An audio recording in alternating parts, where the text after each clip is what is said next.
Hi, it's Jason from Dennis Carpenters. Today we're going to take a look at the custom glove box nameplate for the 77 to 79 trucks and the 78 to 79 Broncos.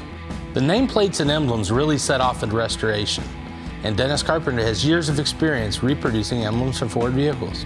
The 1977 to 79 trucks and the 78 to 79 Bronco came in different trim levels, one being the custom. This emblem was used on the glove box door of these models, and ours is an exact reproduction of the Ford originals. Our emblems come complete with a peel and stick adhesive for a trouble-free installation. Made from modern plastic compounds and chrome plated, these emblems look as good or better than the Ford originals. So if you're restoring a Ford truck or a Bronco, you can find this and many other restoration parts at dennis-carpenter.com. Thanks for watching, and don't forget to subscribe to our YouTube channel and hit the notification bell to stay up to date on our latest releases. If you have any suggestions or requests on videos you'd like to see on our channel, comment below.